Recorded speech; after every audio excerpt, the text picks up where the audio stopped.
Good afternoon, everyone. Welcome to our session today. It is on networking and LinkedIn. My name is Merle Massey. I'm the coordinator for undergraduate research at the University of Saskatchewan.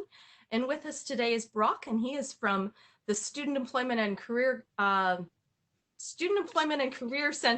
I was going to say Career Council Center, but I knew that was correct. Too many C's in there. Student Employment and Career Center at the University of Saskatchewan campus, and he's going to be giving our webinar today. And so, Brock, over to you.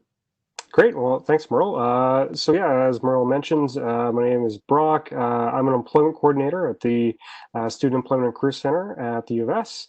So what I do is I largely work with both students and employers, really helping to facilitate the connections that are made going both ways through various events. So we do like career fairs and information sessions. We help employers with their interviewing, that sort of thing, and with helping students as well, mostly in preparing their resumes, cover letters, helping them prepare for interviews, and doing talks like this around the campus on various topics. So talking to students about how to network with employers and how to make some of those connections that can be really so helpful for them in their careers.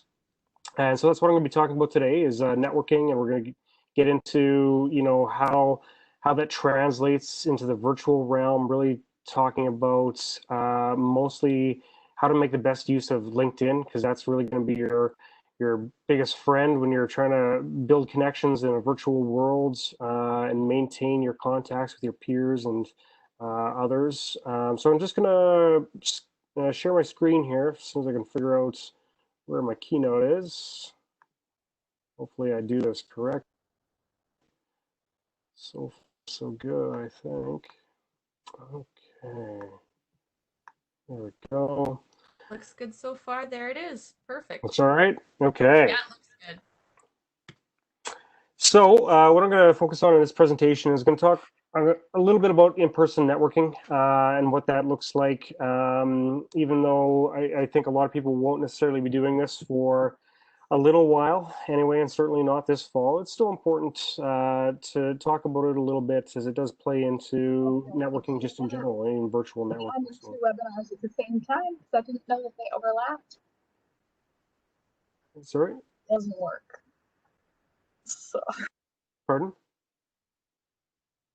We're okay here? I'm hearing somebody speaking there. Sorry. We're good, Brock. Someone just came in and they weren't on mute, but I've got the fixed Okay, now. okay. Sorry, I couldn't tell if it was email. Okay, yeah, so in-person networking, I'm going to talk a little bit more about LinkedIn and virtual networking, and then I'm going to wrap it up with just a little talk on social media and how that plays into your job search and to your networking in general. So when we talk about networking, it's really very much just about building your visibility out there in the working world and the labor markets amongst all of your contacts. And the idea is that greater visibility equals greater chances for success. So the more people you know, the more opportunities you may potentially come into contact with. So networking is very important. I would say that most of the jobs that I've had in my career have come to me through connections in one way or another. Either it was, a friend who I maybe went to high school with in the past, former colleagues, people I've volunteered with. All of that brought opportunities to me that I might not otherwise have seen. And you'll hear that same story from many people out there and how they've come to get many jobs and opportunities that they've had in their careers.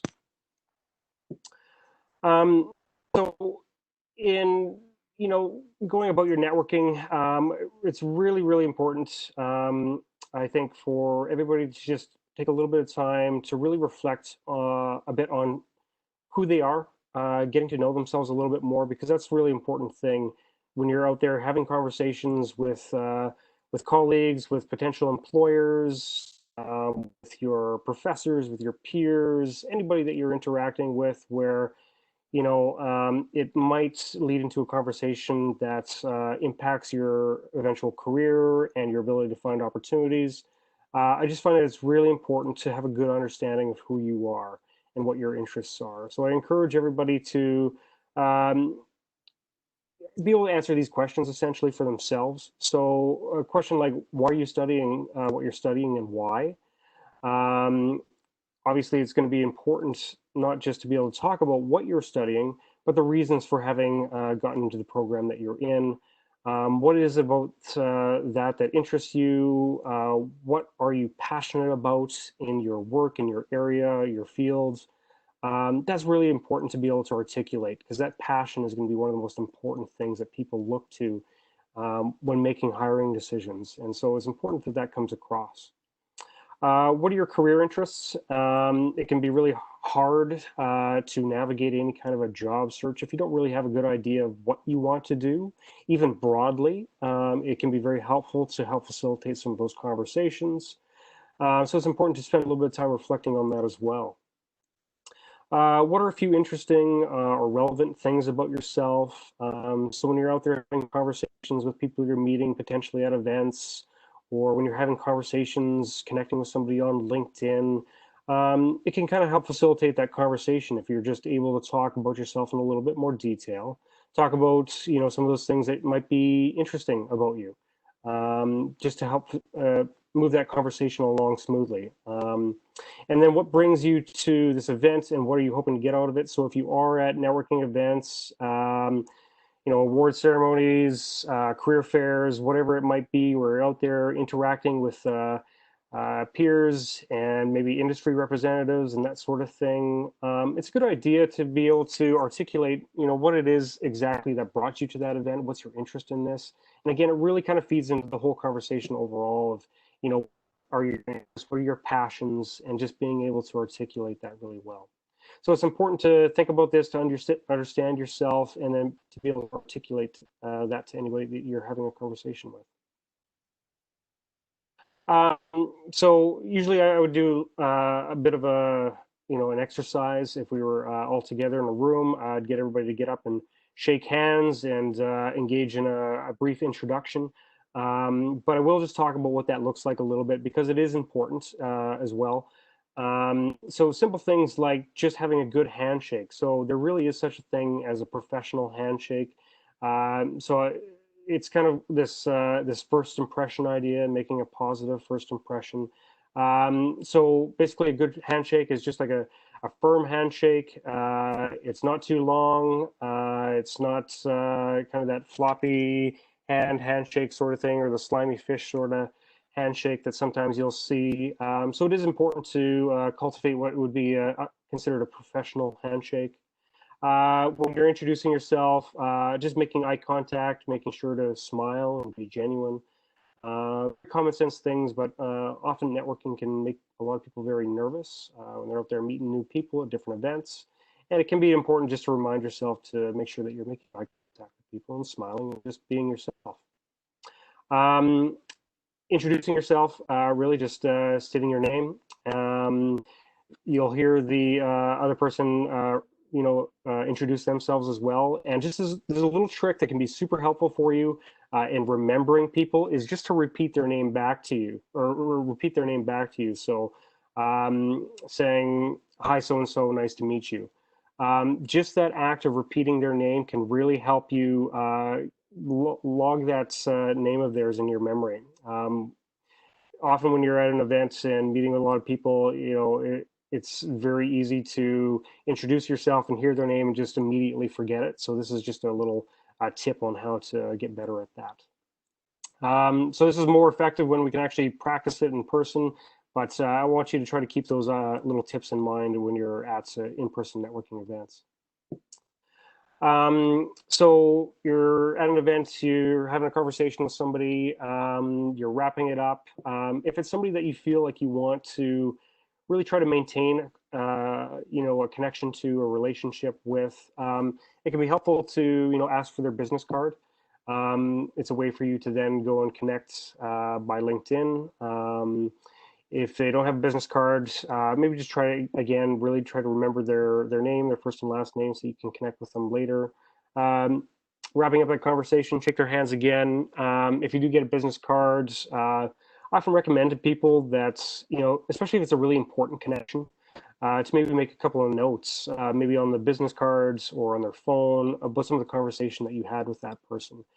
As when you go to then connect again, maybe it's by phone or email or by LinkedIn, some of that conversation you might want to just bring into that connection. So if you're sending a LinkedIn message, maybe you want to refer back to that conversation, as it can kind of help jog their memory of who you are as well, and just helps to continue that conversation in another platform. And so I'll get into LinkedIn right away here as well. Okay, so uh, for anybody who's not too familiar with what LinkedIn is, really it's your online resume or CV. So when you're out there applying to jobs, you're obviously submitting, hopefully cover letters and a resume. And often, if you're applying for just, kind of a regular job where you're using a 2 or 3 page resume, maybe some of the experience that you've had in the past isn't you're not leaving it on your resume. You're pulling it off because it's not super relevant to the job that you're applying to. What LinkedIn can do is it's a place to house all that information that maybe gets pulled off of certain resumes. It's a place where you can maybe elaborate a little bit more, just because you have the room for it. And with most resumes, you're trying to keep it to that 2 or 3 page limits. So what I tell people to think about is that when you're applying to a lot of jobs and you're submitting a resume, put that LinkedIn URL on your resume and on your cover letter with your other contact information. And then if a potential hiring manager is really interested in hiring you, what they'll often do then, based on what they read in the cover letter and resumes, they'll go to your LinkedIn profile just to learn a little bit more about who you are. It's a way to, as well, like I've mentioned, building and maintaining your network. It can be very helpful as well for conducting occupational or company research. I'll talk about that a little bit more as well. And it's also a tool to search and apply for jobs. There are a lot of job postings that exist on LinkedIn, so it can be a great tool for that. Okay, so what I'm going to do here, I'm going to exit this, and I am going to stop sharing the presentation, and I'm going to share my Safari, and hopefully this works okay. Yeah, okay. So I want to just show everybody my LinkedIn profile. And let's just make this a little bit bigger here. There we go. So this is my LinkedIn homepage, and it looks a little bit like other social media platforms where you'll have this news feed here. So my contacts are making posts, and the kinds of posts that people make, it's very work related. Obviously, this is kind of like your professional Facebook in some ways.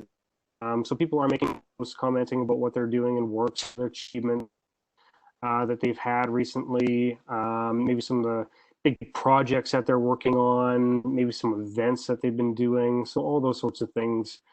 This contact of mine here, she's got an event coming up and she's promoting it here. So it's a great way to learn what your professional network is up to, learn about some of the events that are out there, and really just kind of support people and connect with people, or just stay engaged with them through this platform. So I'm going to click on my profile. So I have a fairly full profile. I've seen people who have even more elaborate ones than my own, but I'm just going to take you through some of the important sections in here and some of the things that you should be paying attention to. So actually, I know a lot of people who have far more polished looking profiles. And so what you see at the top here is kind of important that you do have a professional image of yourself. So there, my image, it's kind of a great image that I'm too happy with by any means, but it's not a, like a casual shot of me at the beach or anything either. So what I do recommend is that people go out there and try to take like a nice, really professional looking photo and use that for your LinkedIn profile picture. What you can also do is there's this rectangular image up here, and you can add another image there and make it really nice and polished.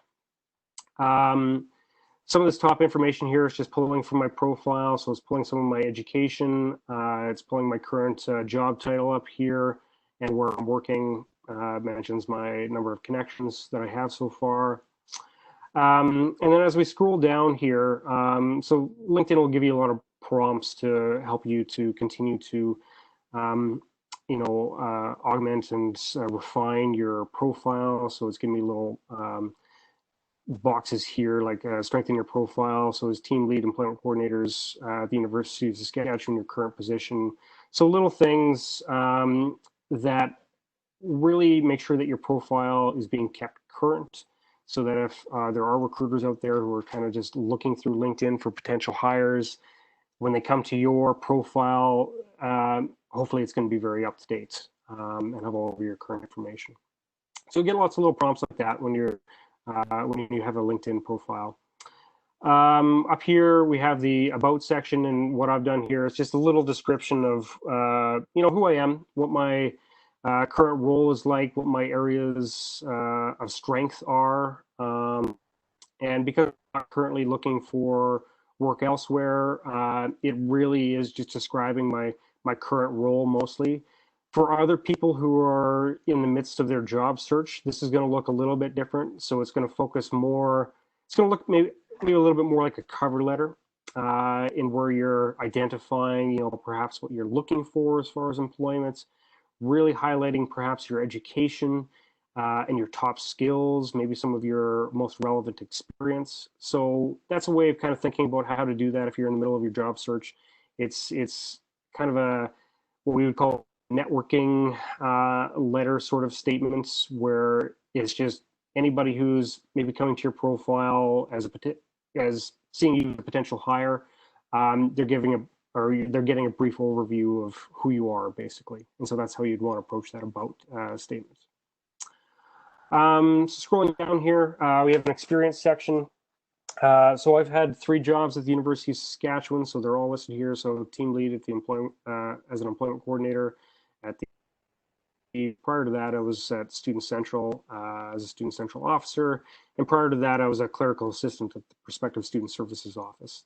The only one here that I've really put any detail in is my current role. That would be because for me, these previous roles, they were very short term. They weren't significant positions that I've held in my career in comparison to others. And for me, this current position really it takes precedence. It highlights my skills better, my experience better, the projects that I've worked on, that sort of thing. So that's where I've chosen to focus. That said, if you're working in a section, it may be a benefit for you to elaborate on all of these positions, or at least some of the positions, to talk a little bit more about, again, your achievements, major projects that you worked on. It's an opportunity to highlight the skills that you developed or demonstrated in those jobs. And so you really are thinking about much in how you would write your experience section on your resume or your CV. So you might want to elaborate a little bit more on it than I have done here with these positions. But that's what the experience section looks like there. Next would be your education section. So I've studied at a few different universities. So I've just inputted, the years that I studied at these different institutions, the programs that I studied. I did a certificate in peer counseling at UBC because I felt that wasn't entirely clear what I might have learned or studied in that. I've added a little explanation here, getting into some detail about what specifically I learned through that certificate. So that might be a nice thing that you would want to include as well, especially if there was an area of focus that you've had in your degrees or degree. You might want to get into some detail about what specifically you studied. So it's the education section there. Licenses and certifications, something to just include if it's relevant. So professional certifications. So for me, I did a couple of certificates they were not part of a university program or anything like that. They were shorter term certificates. So I think this is a one-day certificate that I did, and this other one was a week-long certificate. So that's where those would be placed on the profile. Volunteer experience. Volunteer experience is very important on your resume, CV, LinkedIn profile. a lot of employers very highly value community involvement, volunteering. It really is a great way to demonstrate, I think, your character, as well as being able to demonstrate leadership in a way that maybe you aren't able to show through your work experience, your education. Leadership is often something that people gain through their volunteering, and it's a really important thing to highlight. I always encourage people, if they don't have a lot of volunteer experience, to go out there and get involved in some way. Again, it's just so important to a lot of potential employers. Next section down there, skills and endorsements. So I'm going to expand this. So I've got a lot of things selected on here. And so they can do a little skill quiz there for you if you're having a hard time figuring out what this might look like for you. Add a new skill. It just brings up a screen where you can do a search for different skills. So analytical, it pops up with a few different potential options. And basically just go through, add what you feel is your list of skills. And so as you build your network members will be prompted when they go into their LinkedIn profile, or if they're looking at yours, to endorse you for your skills. So what you'll see here is that I've been endorsed by members of my network for research, for teaching, for event planning, and various other things. And so because I've held a lot of different jobs in the past, I've quite an extensive range of different skills here, and through my current job, it's required quite a variety of different skill sets and experience, and so that's really reflected here in what's I've pulled out for my skills section. So something to think about. It's definitely something, if recruiters are looking through here, they're going to be looking at your skills section and what you've indicated are your areas of strength. So really important section as well. The accomplishments section. So there are a few different things that you can include down here. One is a languages section. So for me, I'm just English is my only language. So that's all I have there. Courses. So how I've used this is to highlight courses that I've taken in university that are, for me and for the jobs, seeking that I've done in the past, that I've felt that these courses were relevant to the job. So I've worked at a lot of art galleries in the past. So I highlight some of my art experience here. I do a lot of communications in jobs. So I highlight my writing. Financial accounting was something I felt would be valuable as well. Some of my psychology classes also. So I did some counseling in the past that I felt was really relevant. So a good thing to kind of just broaden the information about your knowledge base, I suppose. So that can be really helpful there as well. And then getting down to the end of the profile here, just an interest section. So I just have a few things here that I've selected. So some of these are just like professional associations. So Casey, NACE, those are two professional associations as part of my current position. So I just follow them there. Career services professionals down here as well. So really reflective of my current position.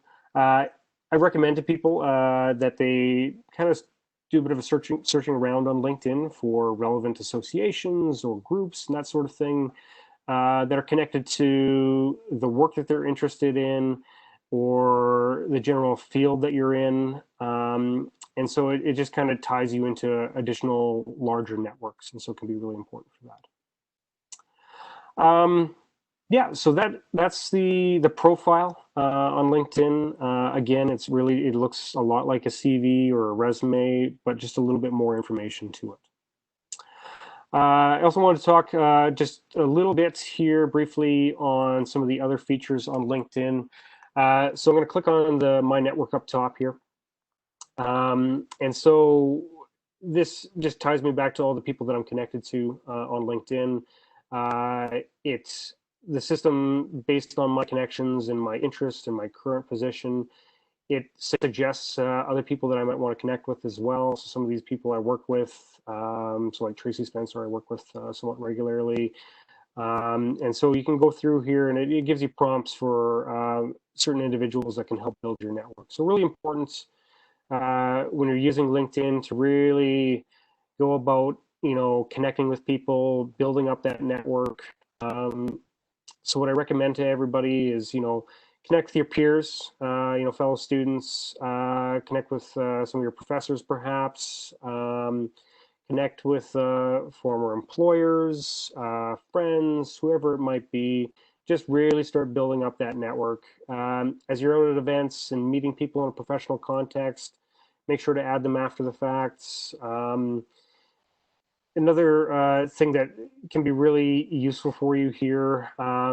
So if you're again, in the middle of your job search, or if you're engaging in more general like career exploration and just trying to figure out, what sort of opportunities or organizations might be of interest to you down the road.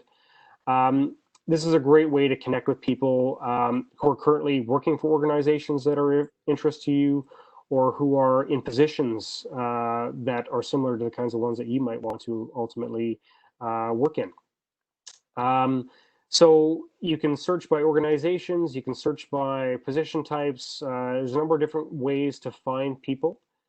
You can connect with other University of Saskatchewan alumni, which is a really great way to build your network. And if you're doing that, what I would just recommend to anybody is that rather than just, if it's somebody that you don't know, rather than just hitting the connect, I would actually personalize a message to them, and just say why you're reaching out. So maybe it's that you're, again, like really keen on the organization that they're a part of and the kind of work that they're doing.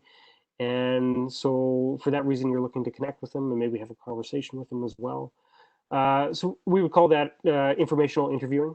And that's really one of the best ways to go about that these days, as opposed to giving somebody a call or sending them an email. LinkedIn is probably the preferable way to go about that. So again, a really powerful way to build your network and help you go through your career exploration. The next thing, just gonna talk about briefly. So LinkedIn does have job postings. And so you got your jobs tab up there. And so you can search by, location, you can search by job title, skill sets, company.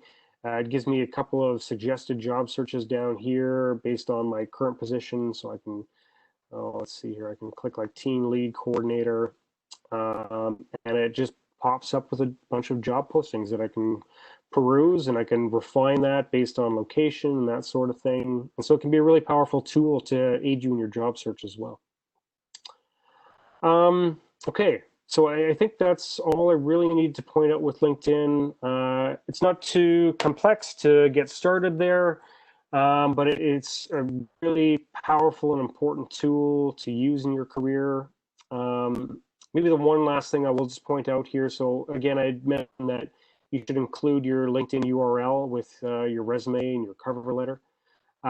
So up here, I'm on my profile page here. You can edit your public profile URL. And so it's up here. And usually when you create your initial LinkedIn profile, it'll give you a big, long URL with a bunch of like numbers and letters attached to it. So you can just edit that and, personalize that URL, make it something simpler. So if you're including it on your resume or cover letter, it's just easier for who's ever reviewing your application to then go and jump into your LinkedIn profile. So that can be really helpful as well. Okay. So that's done. And I'm gonna jump back into my presentation here as I figure this out. Yeah, I'll come back to the questions soon, so I'm going to wrap up right away here. And okay, so talked about that. So the last thing I just want to talk about really briefly here, social media, just in general. It's something that we talk about at the end of each of our presentations, just because it's so important these days that you are social media conscious. So with your Facebook, your Twitter, your Instagram, and even your LinkedIn as well, it's really important for you to be conscious of the profile that you are presenting to the world, essentially. So what I recommend to people, if you're in any way slightly concerned about how some of your content might be perceived, that's on Facebook, Twitter, or Instagram, at the very least, just set your privacy settings very high, so that either people can't find you at all, or if they do find you, it's basically just like the minimal amount of information that they're able to see. A lot of people have basically the most open privacy settings possible, so you can not be connected to them, and you can search their name, and you can go into their Facebook and see everything they've ever posted. And that's, if you're in your job search and you're at all concerned, that's maybe not a good thing at all. So again, just be really conscious of what's is visible to people who might be potentially hiring you. So basically, the way it works in the hiring process, if they've read your application, they've looked at your cover letter, your resume, they like what they've seen, either at that point, they're going to go and do a bit of a social media search and a Google search of you, or they're going to bring you in for an interview. And if at that point they really like you, they're probably at that stage, at the very least, going to do a social media search of you as well, just to see if there's any red flags that pop up for them. And sometimes it's all it is. They don't know, if you're potentially a bad employee or anything like that, but there's like some minor red flags. And what I've seen in the past is that you got two candidates who are very equal, and it comes down to the social media search that kind of breaks the tie. And if somebody, it's like little red flags that might be brought up by social media, maybe that's the reason that in the end that person doesn't get the job. So very, very important to be conscious of what your social media looks like. And that is the presentation. So we're going to escape here, and I'm going to open it up to any questions that anybody has. So I do see one there from Atish. So does the time of volunteering have a different aspect if it's like one volunteering for a year compared to multiple volunteering done in the same year by different organizations? So does it the way I interpret that is, does it matter to an employer, the kind of volunteering that you've done or the amount of time that you put into a volunteering experience? So what I've seen on a lot of resumes is that students will have been involved in all kinds of different things. They're very, very active in volunteering, but a lot of them are shorter term, very minor volunteering experiences, and they'll kind of just fill their resume with all of these different things that were maybe like a 1 day or a couple of hours of their time, versus somebody who's maybe put in 4 years volunteering for one organization. And I would say that there is a difference there. Those longer term commitments to a volunteer or nonprofit organization look very, very good on your resume. Not that the short-term volunteering isn't good. It is nice to see that you've been out there and you've been involved in giving back to your community. That is very nice. But I would try as well to cultivate some longer-term volunteer commitments. It does look really good on your resume. Again, it's a way for you to demonstrate, leadership. I suppose just that willingness or that character that you have to give back to your community, all very, very important things. Rob, Yeah. if it's okay, I just wanted to add in your commentary on social media. I Mm-hmm. we can emphasize this sort of enough, but it is actually now considered a part of any kind of a job search. If you've sort of risen to the top of the pile, it is one of the ways that a company can kind of get to know who you are. And in part, it's some of the things that Brock outlined, but it's also about fit. Let's imagine that you've applied to a particular corporate a company, and they have a corporate culture that's really, really strong on equity, diversity, and inclusion issues, for example. And let's say that your social media feed, regularly talks about this or puts those ideas forward and, has open conversations, that kind of thing. That might actually be the not a negative thing, but a positive thing that sort of, Yes. puts you in a rise. So your social media presence is about who you are, and it can, yes, just depending, it can, knock you off a list, but in another company, it might actually put you a little higher on a list. So Just as long as you're honest and open, I think that's certainly part of it as well. Yeah. Thanks, Merle, for adding that, and that's true. When we're doing hiring, in our own office, sometimes that is the case. Like you're impressed by what somebody has shared on their, like you can see their Facebook profile or they have a LinkedIn profile, and they're very engaged, very intelligent, and you can see their character there as well, and that is absolutely a positive thing. So that's a great way to think of how to use your social media as well. Kirsten said, would you recommend making the description, and then you must have pressed send before you finished. I mean, the description on LinkedIn, sorry, the description section of your work experience very similar to a resume or different? So yeah, the description in the work experience, I would make that very, very similar, if not exactly the same.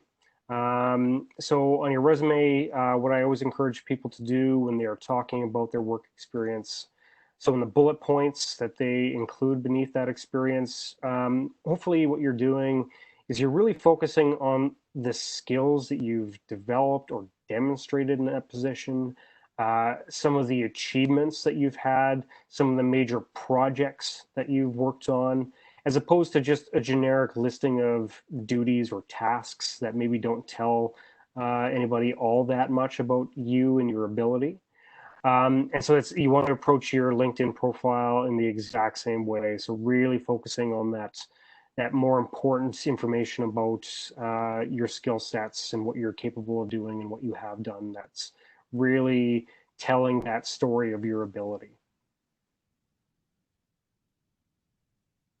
Thanks, Brock. Are there any other questions? And you can either unmute yourself and ask them, or you can put them in the chat, whichever you prefer.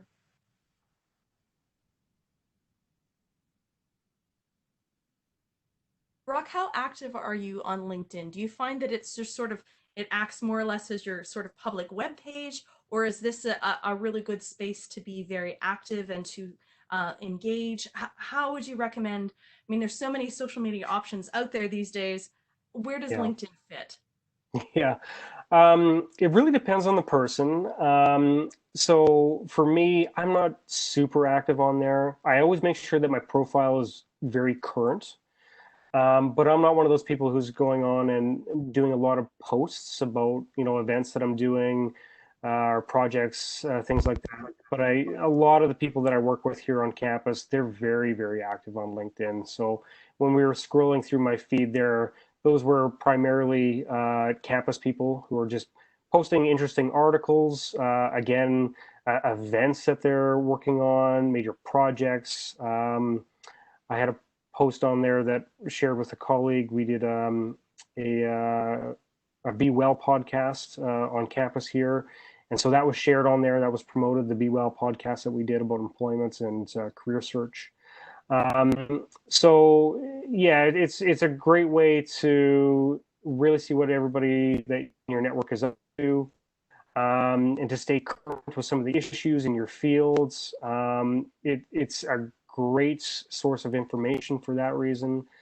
And I think if I was, a little bit more, in the job search mode, I might be a little bit more active and showing the kinds of things that I'm interested in, that sort of thing. It can be really helpful for that. So I know a lot of students, maybe I'd say like later years students or graduate students, maybe recent graduates who are actually fairly active on LinkedIn and making posts about their field and things that are of interest to them. And that I think looks really great. Any other questions for Brock?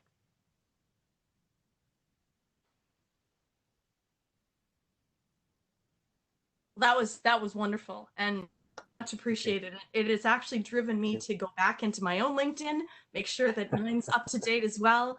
If any of you are interested in connecting in with me, I'm certainly happy to accept those connections and share what I know, which isn't nearly as much as Brock, but happy to do that. And Brock, thank you so much for sharing your energy and wisdom with us today. And You're if welcome. anyone has any final questions, please make sure to send them to me, and I'll forward them on to Brock if there's anything specific that you wanted to learn about. And with that, I will end the recording. And once again, thanks very much to Brock for being with us today. Thank you, Merle. You bet. Thanks so much. Okay. Bye.